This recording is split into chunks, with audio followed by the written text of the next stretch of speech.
Test, test.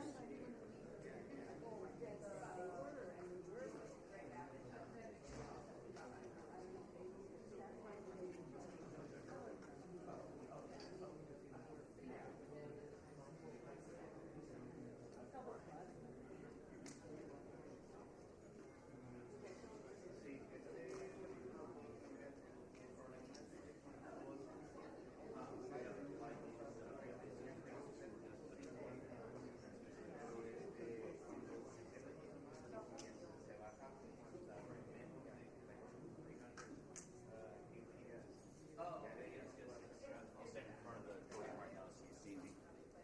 Do you see me?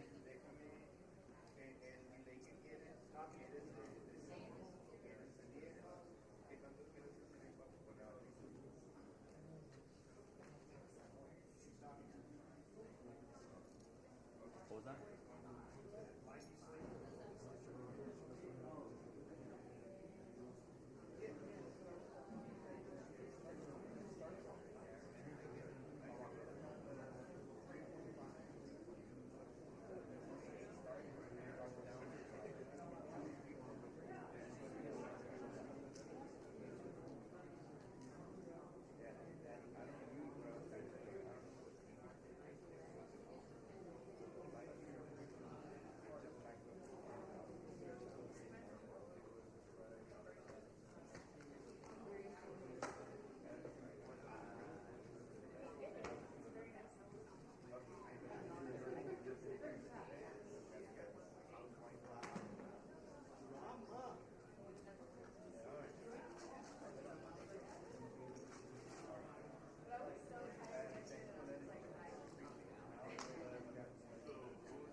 Jonathan Lamb, Kerrville Police Department.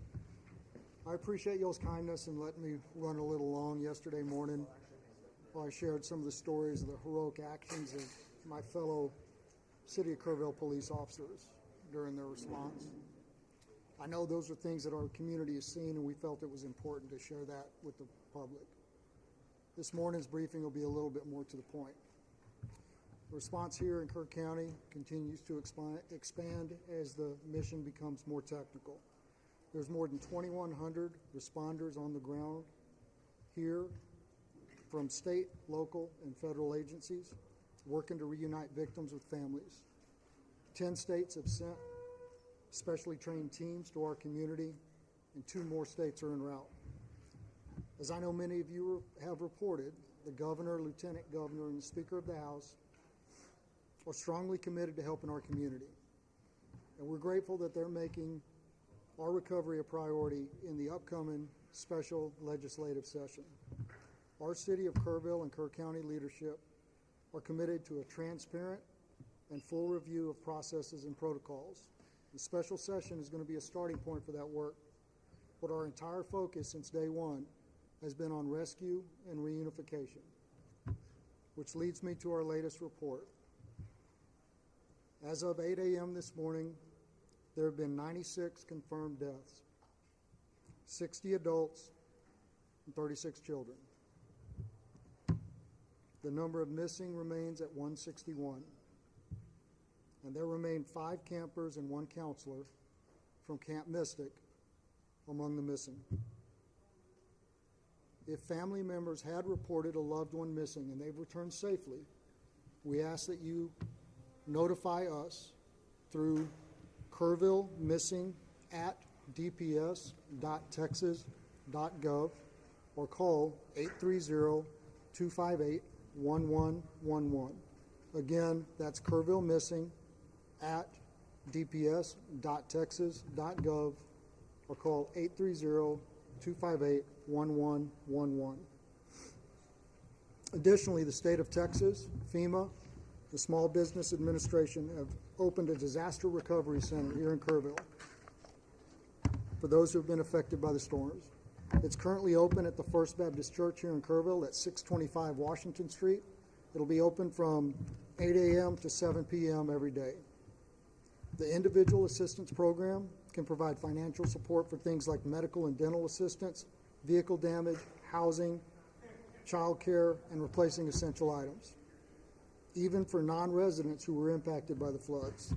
You can visit disasterassistance.gov, use the FEMA app, or call 1-800-621-3362. And again, that's disasterassistance.gov, use the FEMA app, or call 1-800-621-3362. And in closing, I'd like to say one more time, on behalf of our Unified Command here in Kerr County, how appreciative we are for the help since this tragedy took place. People from all over Texas, all over the country, continue to show their support in so many ways, and we are thankful. And with that, I'll take a few questions. Yes, sir. Yes, sir. Morgan Chesney, NBC News.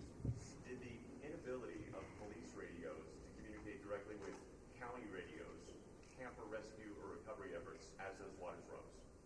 I don't have any information to that point. Yes, sir. Jason Allen, CBS News.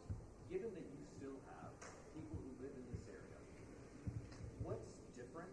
What changes have been made to ensure you get heavy rain again a week from now, a month from now, you don't wind up in the same situation? I think that's an important question, and as we are aware, we've been very weather alert throughout the entirety of this, and that's something that we're going to be looking at. Thank you. Sergeant Lamb, can I get a Yes, question? ma'am.